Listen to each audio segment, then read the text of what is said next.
Good evening, all of you. So, in today's class, we will be covering some new topics. So, I request everyone to listen very carefully. If you have any query, any doubt, you can ask me.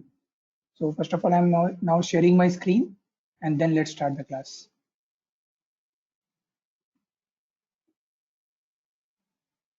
I hope my screen is visible to everyone.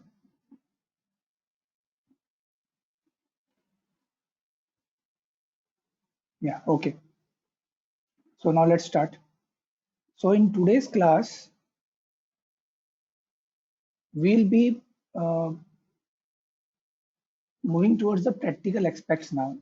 As you all know that in earlier classes we have discussed many conceptual things, so it's now time to go towards the practical part. Okay, so in today's class we'll try to understand practically that if you have to create a robot which can follow some path, like suppose this is a path, and if you have to make a robot which have two wheels, let's suppose, and I want that it should run through this path.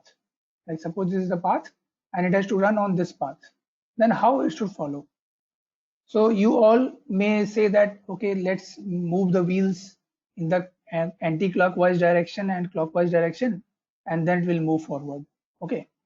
But the point is that the road, if you look carefully, it's not a straight one.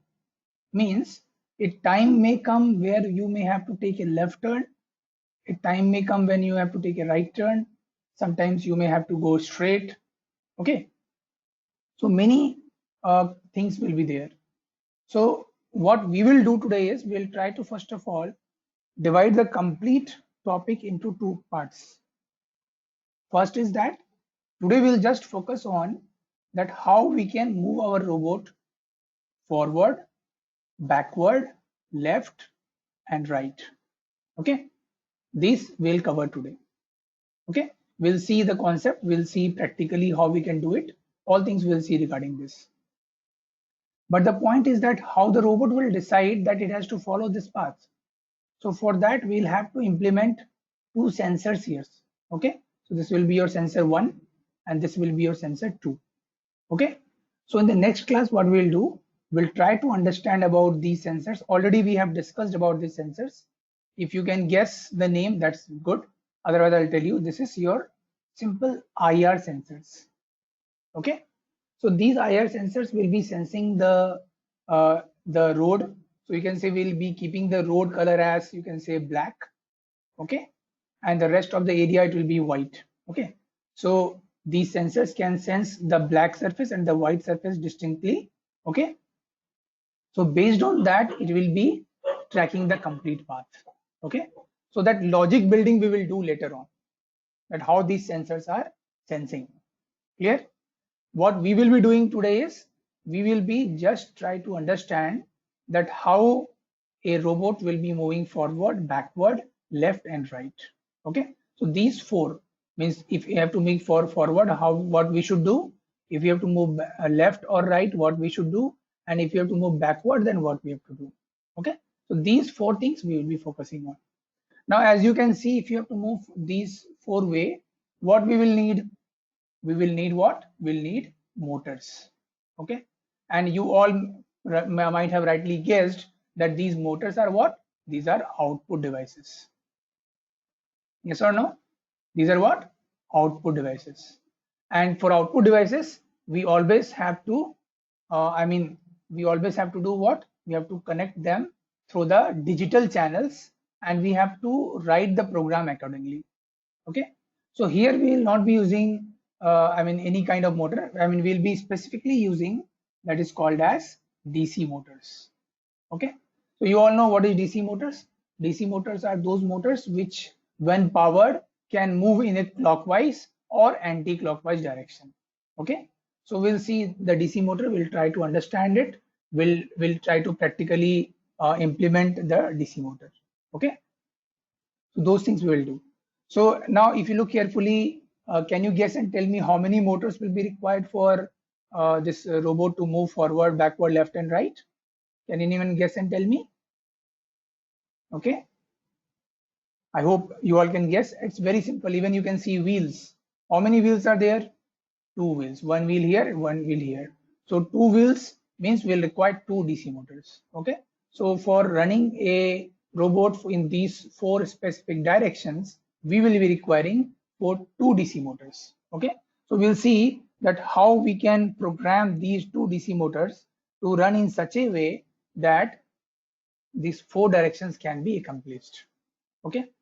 Now, in order to run these DC motors, the concept is very simple. Like suppose if this is my DC motor, and suppose these are the two wires coming out from the DC motor. Generally, DC motor has two wires. So once if you connect these DC motor with plus and minus, it will start rotating in the clockwise direction or anti-clockwise direction. Okay. So let's suppose for this case one, if I supply plus to the terminal 1, let's suppose this is terminal 1, this is terminal 2. So if you supply plus to terminal 1 and minus to terminal 2, and suppose here we are having clockwise direction of the DC motor, then if we try to reverse, I mean for the case 2, if we supply minus to terminal 1 and plus to terminal 2, then you will find that the same DC motor is moving in anti-clockwise direction. Okay, so it's very simple. You have to keep this small logic in your mind. That is, if you change the polarity, the term will be, if you change the polarity, the clockwise direction will be moved to anti-clockwise, and if it is in anti-clockwise, it will be moved to the clockwise direction. Okay, so let's try to implement and see this simple logic. So what we'll do, we'll just quickly take a Arduino board in the Tinkercad. We will take one DC motor. Okay, and then we'll try to connect it, and we'll then write a small program, and we'll see whether it is moving clockwise or anti-clockwise or not. Okay, so now let's proceed forward. I hope you have understood that why DC motor is required and how we are going to implement it. Okay, so now let's move towards Tinkercad and let's try to implement.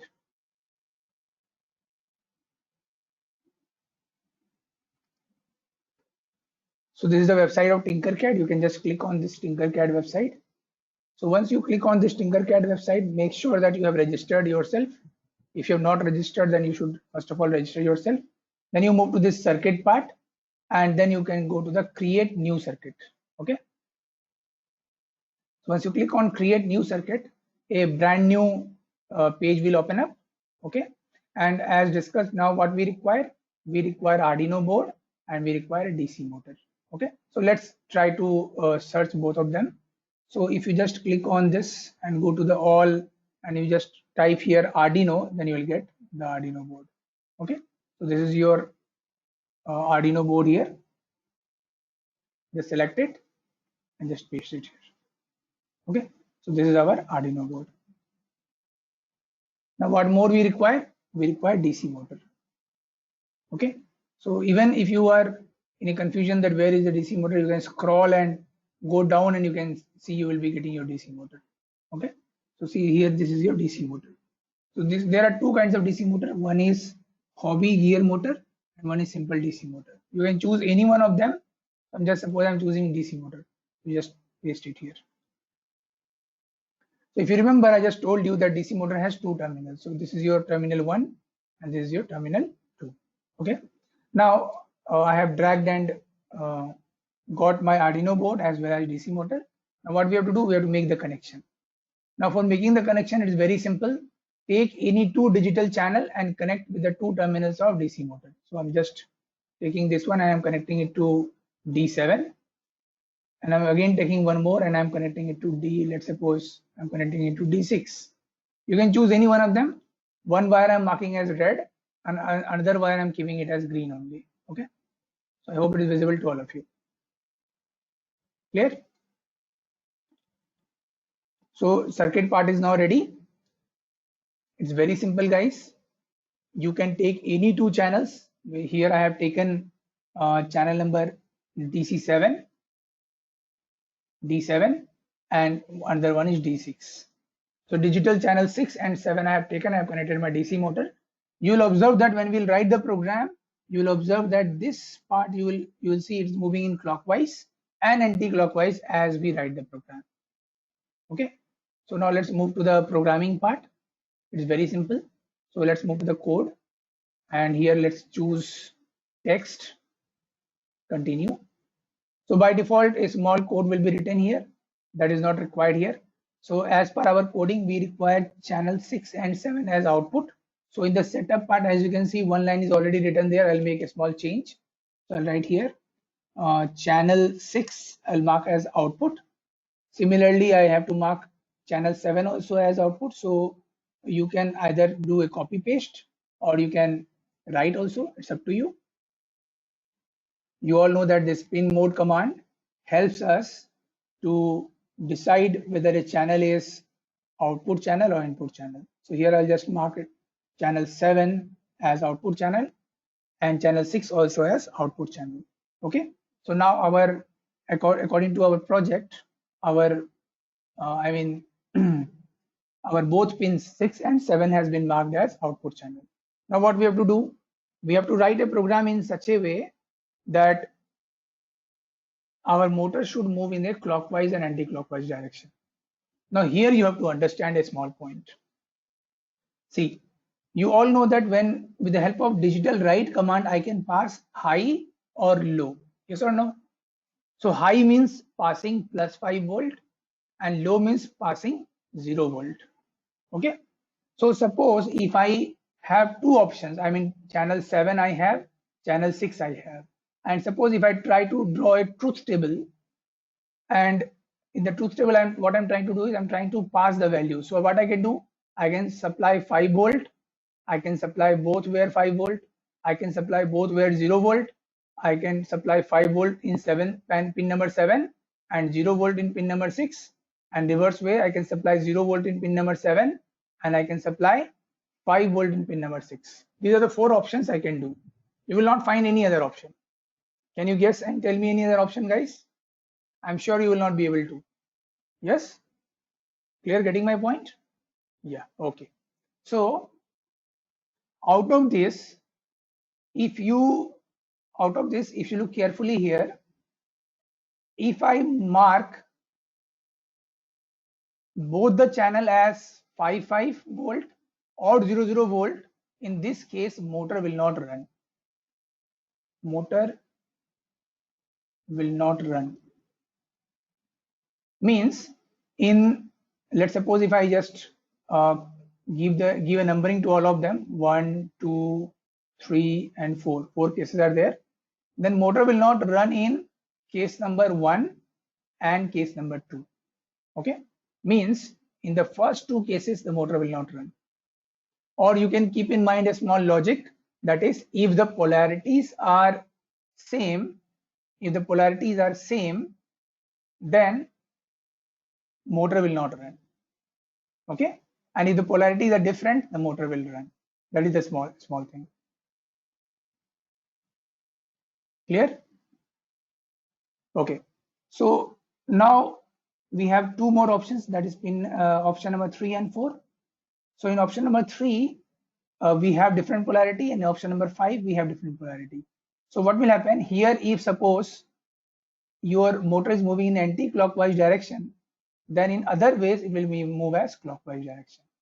Okay, so this we have to analyze today. Okay, so let's try to do it. I'll not erase it now. We'll try to do it practically. We'll see, and then we will try to analyze, and at last you can delete. Okay, so till here I hope everyone has understood. Now let's proceed forward. So what we'll do, we'll write the command. Only two commands are required here. One is you will write digital write. Pin number, what will be there? Pin number will be pin number 6. Why? Because we have taken pin number 6 and 7 and none else. Okay, and we'll again write the same content with pin number 7. Okay, so pin number 6 is marked as high, and pin number 7, if you're marking as high, then let's see what will happen. Because I have told you, if both the channels are marked as high or both the channels are marked as low, motor will not run. Okay, so let's first of all try this. If I'm running the program, you can see it's showing 0 RPM. RPM means there is 0 RPM means it's not rotating. Okay, so just now I told you that if the two channels or two of the whichever digital channels you have taken, if both of them are marked as high or if both of them marked as low, the motor will not run. Okay, now let's try to stop our simulation and let's try to mark channel 7 as low. Okay, now I marked my channel 7 as low and channel 6 as high. Okay, now let's try to start the simulation. So now if I start a simulation, can you observe the RPM value is present here? That is, it shows 3846. I'm sure you all will be able to see this. Okay, so 3846, you can see here. Okay, so 3846 and there is no symbol here, means you can just consider that there is a clockwise direction.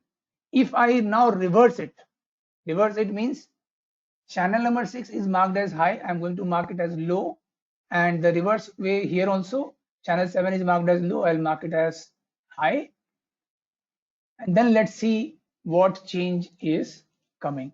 Okay, so now let's stop the simulation, and here I'm going to mark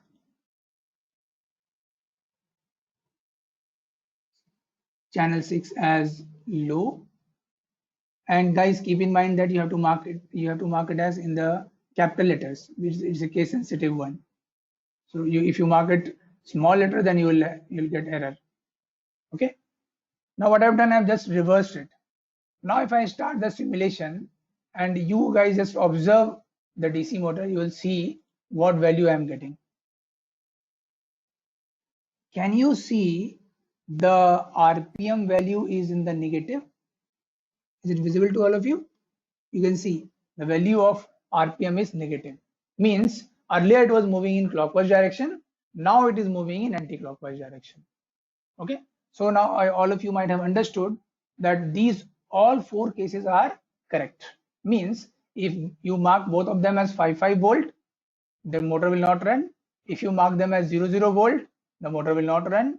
If I mark them as 5 volt and 0 volt respectively, I'll get clockwise or anti-clockwise. It is not fixed that it will be always clockwise or anti-clockwise, but it is fixed that if it is going anti-clockwise direction for 5-0, then for 0-5 it will surely be clockwise direction.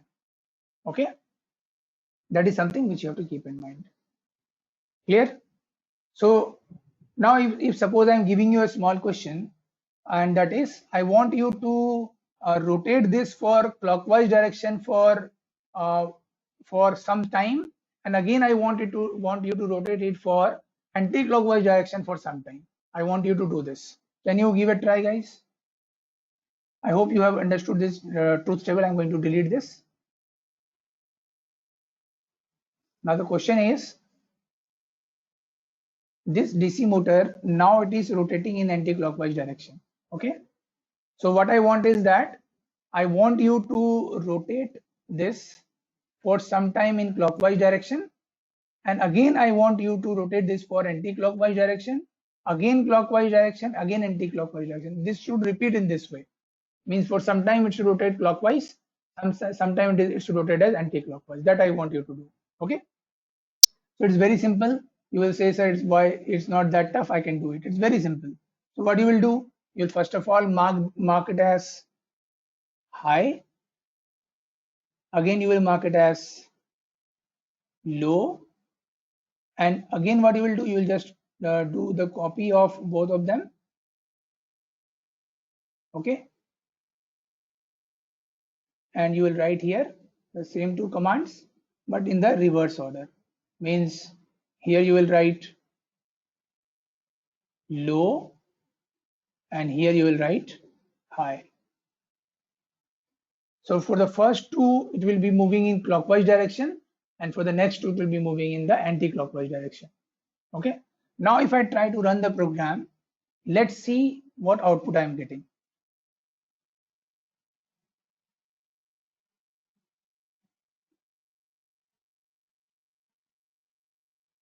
We are getting a low RPM. Can you see, guys? what we are getting? We are getting a low RPM. The reason is that as I told you, if you remember, while I was explaining the Arduino board and Arduino coding, I told you that this loop runs for infinite time. Means these 4 lines of code is executing one after the other, and again it is executing one after the other. Okay. So what is happening? For the first 2 lines of code, you are going clockwise, and then for next 2 lines of code, you are going anti-clockwise.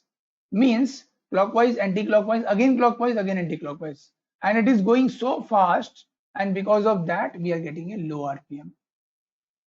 Okay. Now what I want you is that I want you that for some time it should move clockwise, and for some time it should move anti-clockwise. Let's suppose for 1 second it should move clockwise, and for the next 1 second it should move anti-clockwise. So what I should do then? You should not. What we have to make some changes. So what is that change? The change is very simple. We have to provide a delay in between. Okay. So after the first rotation, what I will do, I will put some delay. Okay.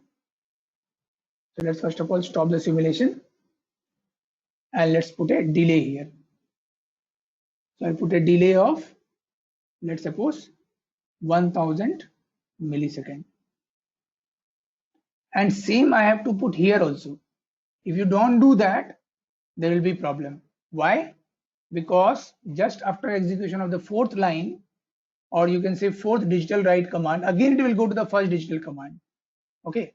So what will happen? The effect of last command will not be there. Okay. So I'm putting here a delay of 1000 millisecond here also.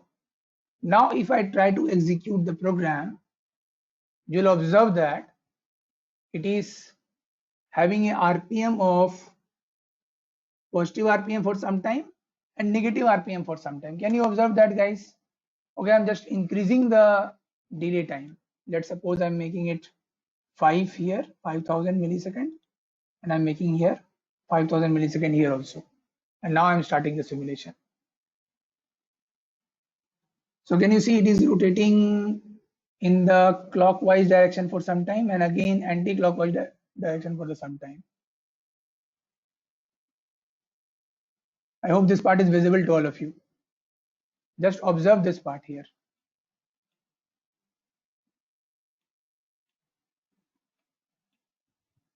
So it is moving anti-clockwise direction for the some time, and again it is moving for the clockwise direction for the some time.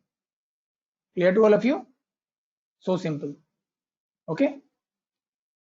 So in this way, what you can do, you can connect as many DC motors you want, but as per the number of pins available, it's not that I can connect hundreds and thousands of DC motor to one Arduino board. I cannot do that.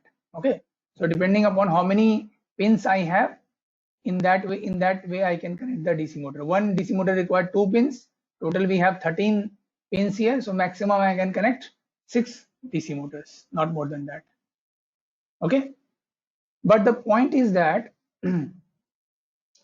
if I have to write a program to move it in the clockwise and anti-clockwise direction, I may require 2 DC motors here. Okay, just now we were discussing. So what we have to do is, we cannot directly connect like this DC motors.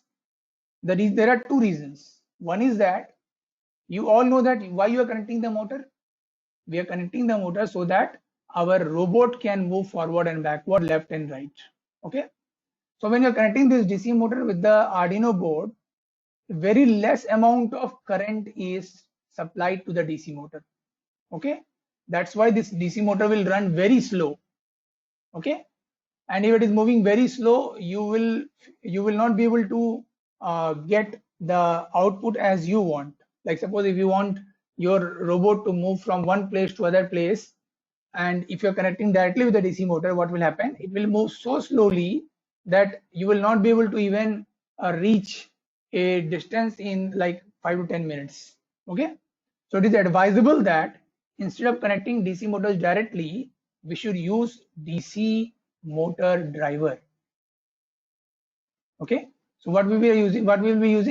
We'll be using DC motor driver. Clear, guys? So there is one DC motor driver which I'll just explain you today. In the next class, we will practically see it and we'll try to connect it and we'll try to execute it. Okay. So DC motor driver name, technical name is L293D. Okay, it's actually an IC. Okay, if I just try to show you on internet also, that will be a better thing. Just wait a bit.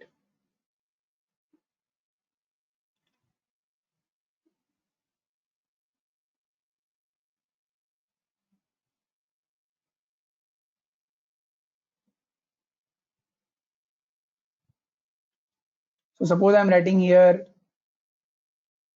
L293D motor driver. Okay, now if we just search on images, can you see this, guys? So there are many DC motor drivers. So this is the one which is very famous, and maybe we will be using this only to make you understand. Okay, so here you can connect your DC motors. Here you can connect, and we will program it, and you will be able to run your complete robot in the forward, backward, left and right. Okay, so basically in this IC is actually your L293D. Okay, and these are the connectors where we will be connecting our Arduino board, and these are the connectors where we will be connecting our motors. So motor 1 and motor 2. So with one L293D motor driver, we can connect two motors. Okay, keep that in mind. Better you write down also. With one L293D IC, we can connect two motors. Now you may ask, sir, why only two motors? Why not more than two? So you have to understand this point. So inside this L293D IC, there is a circuit.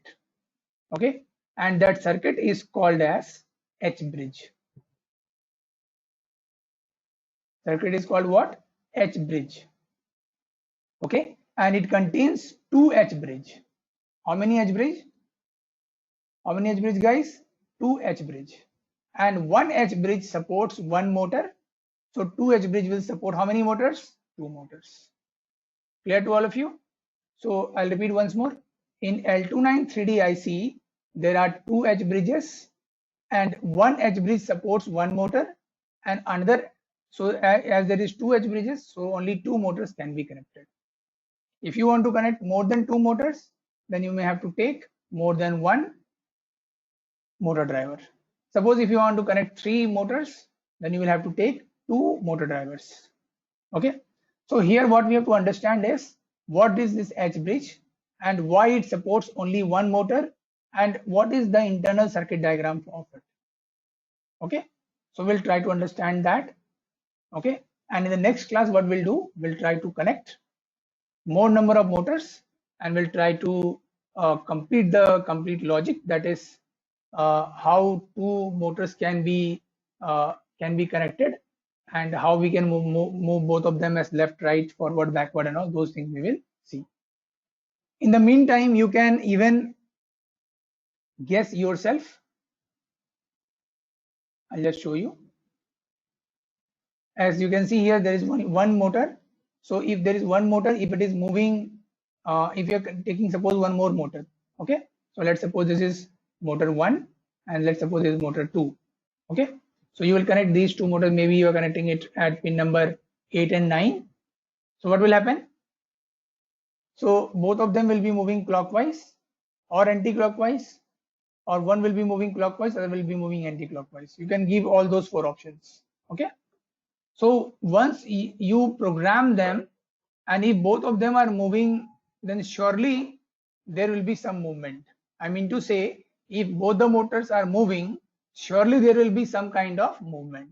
Okay, so you just imagine, like if I move both the motors connected to a robot is something like this. Let's suppose here is one motor and another motor is here, and if this is both of them are moving, surely it will be either moving forward, or it will be moving backward, or it may take turn in the anti-clockwise direction, or it may take a turn in the clockwise direction. These are the four possibilities.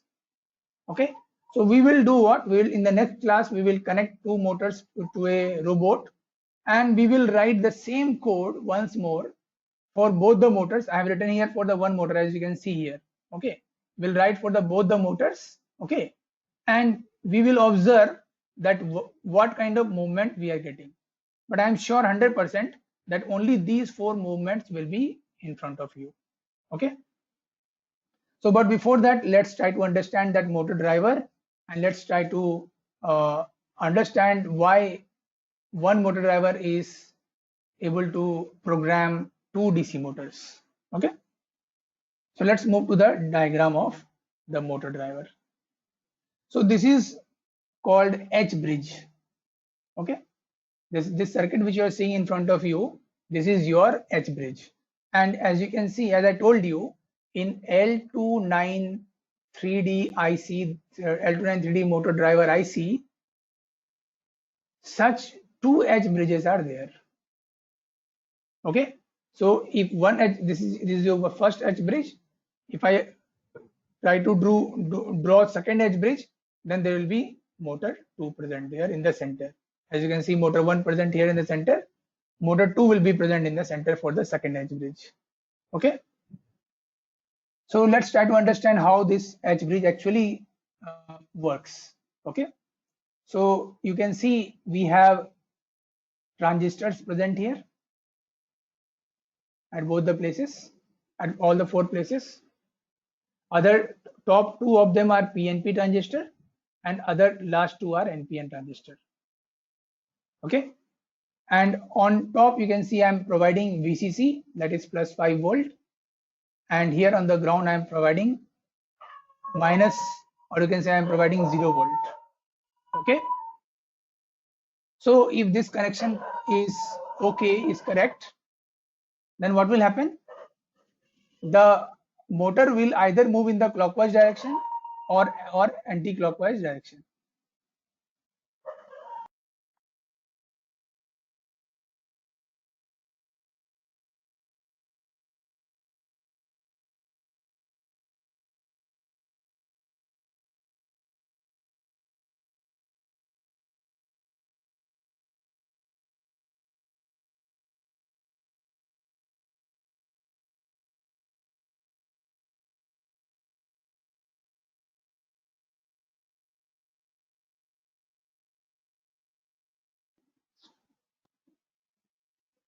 Okay.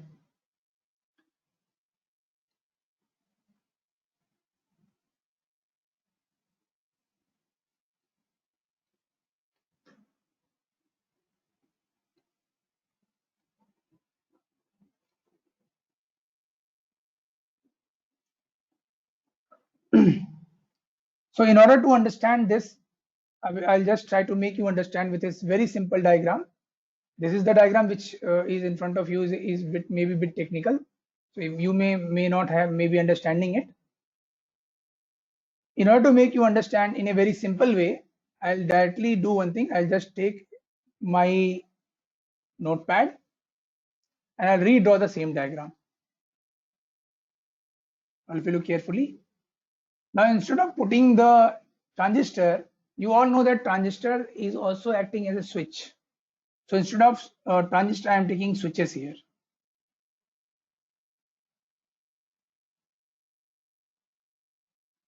And I leave on you to understand the concept of transistor as a switch.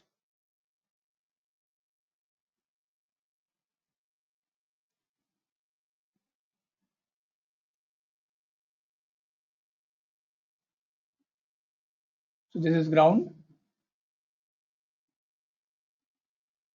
So this is your switch 1, switch 2, switch 3, and switch 4. Now, if I ask you simple question, there are how many switches? 4 switches are there. Okay. And I have to move my motor. You know, if you have to move a motor, this side you should get plus, minus, or the reverse. I mean, you should get plus or minus. Either you should get this combination or you should get this combination. So if you get any of these combination, your motor will run. Otherwise your motor will not run. Okay, so what I'm going to do is I'm just marking it this as A and this I'm marking as B, and I'm drawing a truth table here. A, B,